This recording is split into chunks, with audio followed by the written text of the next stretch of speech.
Thank you. Okay, so I'm just going to run through a few things that you might need to note regarding this assessment. I'll run through the key questions first, and then I'll run through the extra questions. Remember, you have to answer all these key questions from each section. Some of them are quite straightforward, like what's the couple's total savings each month based off these two. One's a fraction, one's a percentage. Just show me how you did that. The second question then, how long will it take them to save up to 100 million? And once again, show me how you figured that out, and do round your answer. Don't give a decimal answer, so don't say something like 8.37 months. That doesn't make much sense, does it? You just say, use maybe 8 months and 2 weeks or something like that. Something that would make sense to a normal person walking down the street. You'd never give time, saying the time is 8:33 and 37 seconds. You say 8:35 or 8:30 or 25 to 9 or something like that. So you always round off. So you decide what to round off to. Next one, when they depart for a holiday. So I want an answer for that. What exact date? Next year, I presume, they will go for their holiday. Needs to be quiet. Go for their holiday. So put a date, maybe justify that, how you figure that one out. What is the ratio, person A to person B savings? I think that's quite straightforward. Just put them side by side, 2 dots between them, and then simplify fully. Next one, what rate does person A save per day? That's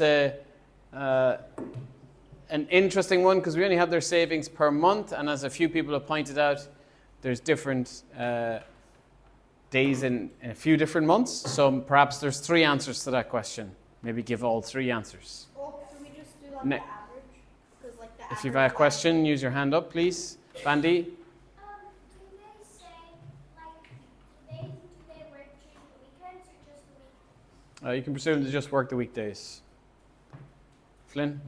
Wait, so like, can we just do like the average day in a month? Okay, you can do the average, yeah. But remember, you're looking for this this project to have as much detail as possible and to have as much thought about real life as possible. So just remember those things. Section B then on budgeting. I know there's a special section on each of these sections, but your overall total for the hotel and your total for the flights should be in here, and then get the fraction or percentage or both of their total for this this section. Perhaps this is a good section to put a table of your costs. Might be a good idea. And use some research perhaps to do activities, things like that you can do. Make sure you present this section well so it's easy to understand. And you can change your budget if you want in this section and then say why you need to change your budget. Perhaps your flights are particularly expensive or the hotel's really expensive. That's for you to say. If you do change your budget, remember you have to change your savings at the start, and that might change your start date. Ridley? Is it mandatory to put the table? No.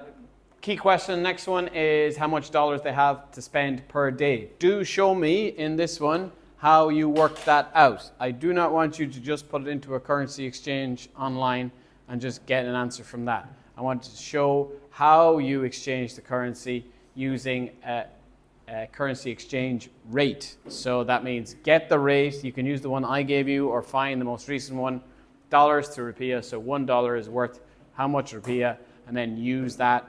It'll be a division to get the amount of dollars. And then per day they are in America, they will need a budget. You show how you've worked that out per day. So that's all of section C. Section D then, on the flight tickets, I want the cheapest, I want the quickest, so that should be shown somehow. What's the cheapest one, what's the quickest one, and then if you pick a different one, that's neither the cheapest or the quickest, show that as well. And just give a little sentence as why you picked that particular flight. Next one, section E, is the hotel. You may pick your own hotel or Airbnb, or you can pick this one and just say why you use that pick Maybe it's a good location, maybe it's near something, maybe it's near the airport, maybe it's near the Empire State Building, or maybe you just picked it because it was the cheapest one. That's fine. Just give me a reason why you picked it. What hotel option should we pick and why? You may use your own hotel. You do not need to use mine. That's absolutely fine. Mine is obviously made up. We'll go on the last section. The only question you have to ask is which one of these is better value and why. So do some working out. Try and use rates for this. You could use ratios as well, but rates is what price per donut is perhaps the rate you could use for this one. So dividing to find the price of one donut. Okay, so let's run on to the key questions now. The extra questions. So the extra questions in the first section is on savings. So you can present some other interesting ratio rates you discovered and present them to the family. So perhaps you could look at the rate of spending on the airplane. So if your flight costs 10 million and it takes 10 hours, you're spending $1 million per hour on the flight, or maybe you can bring that down to the minute, how much it costs per minute on the flight. That's often quite interesting. While you're sitting there on the flight, this is costing you money. I'd appreciate it if you close your device, Flynn, as asked. Thank you. Are there any real-life factors that might affect these savings? So that's create a list or a table of some stuff that can happen, or maybe different months are more expensive than other months. For instance, December tends to be quite an expensive month for people due to travel. Maybe they want to fly home because they live in Bali, or maybe they have some relations in a different country. Maybe they want to fly there. It'd be more expensive December compared to February, which tends to be a less expensive month because there's not a lot going on. There's no Christmas presents to buy if you're into Christmas, etc. The last one then, where should a couple keep the money? Perhaps this is the most difficult one. This is a great example of where to put a table in of a few different options. So if they keep it just in their house, it's not going to gain any money. So it's just every month they just add up this amount. If they put it in a bank, they should get a little bit of money if it's a savings account every month on the amount they put in. You can calculate that every month, how much they get extra, and they might have extra money then to spend. You don't need to adjust your budget. This is just 3 options you can compare and say, well, actually, you're thinking of just keeping it in your house. Maybe it's better off you put it in a bank, or maybe you can put it in crypto. If you're into that, you can look at what has happened in the past with crypto, but definitely there's a big chance they might lose some money in crypto as well as a chance they might gain some. So that's called a risk-reward option. You can just compare those and then you can give your recommendation if you want, or you can split it multiple ways and give that recommendation to them. So that's an interesting question on that one. Ridley? How many extra questions do we have to do? One per section. So pick the one you like. There's definitely easier ones or harder ones. The more detail you go into, the better. Close your devices. We are not finished. Yes, Kiki?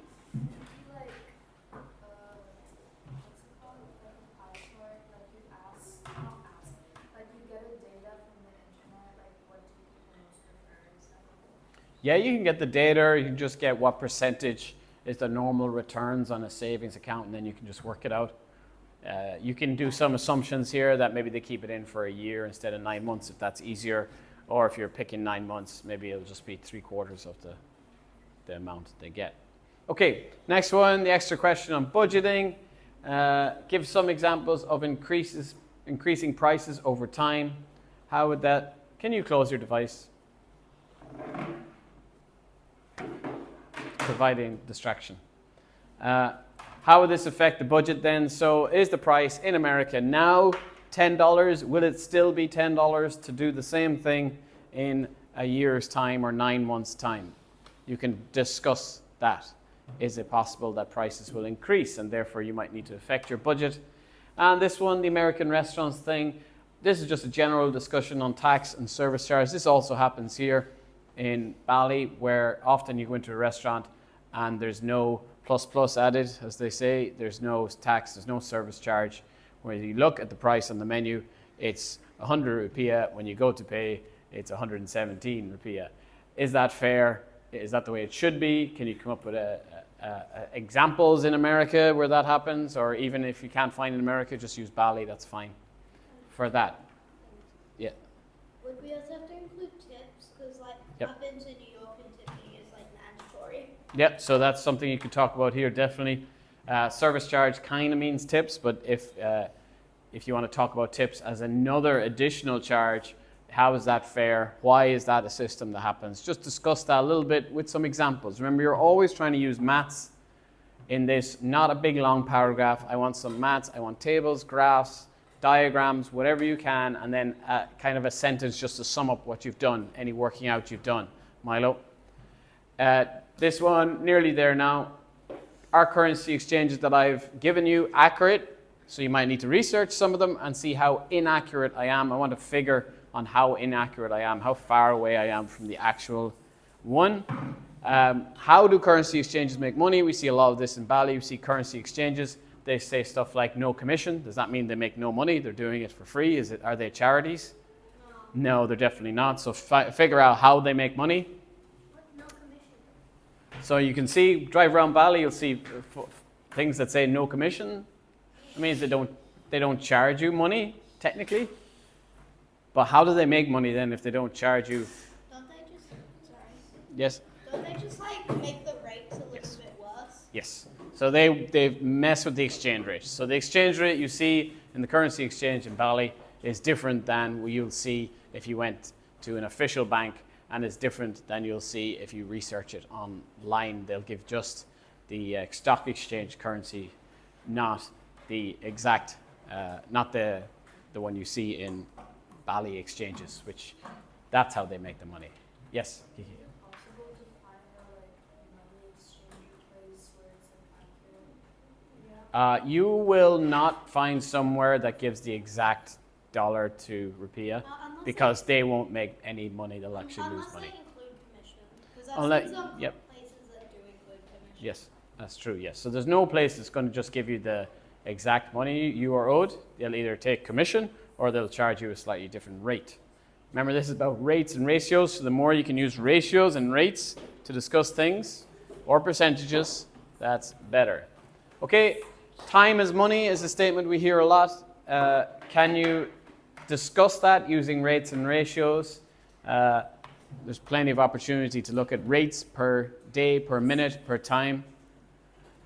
What is the ratio of staff on an airplane to customers? That's one we're talking about, the literal staff who are flying the plane, serving drinks on the plane, serving food, versus the amount of people on the plane. I need you to find an example. How many people fit in a plane? How many staff are on the plane? If you want to have a third ratio, you can include ground staff and stuff like that, airport staff as a third ratio, but I just want the ratio of staff on the plane to customers. If you want to add more to that, you can, and simplify it as much as possible. Flynn? Does that include like pilots and like Yes, that's staff. Anybody who's not a customer is staff. Casper? No. Okay. Nearly there. What price of the hotel you picked as a rate per hour per minute? So that can also be slightly interesting if you're in a hotel. How much is this costing me per minute, per second, per hour to be here? And then the other extra question is, can you look at inflation and explain how that works with examples, please? And the last one is, what is a false economy? Explain that with examples. So a false economy, there's a couple of ways of looking at that. One way could be often when we go to fix something. So let's say you own a pool and your pool pump breaks. You have the option to buy the cheap second-hand one, or you buy the brand new one, but the brand new one's super expensive. The cheap second-hand one is cheap, so you get the cheap one. How is that not a good, how is that a false economy? Well, it could end up breaking again, couldn't it? And then it keeps breaking again, and you end up spending more on the cheap ones added up over time versus one good fix. Another example of that is buying bulk food that goes off. So you buy 200 bananas because they're cheap per banana when you only really wanted 10 bananas.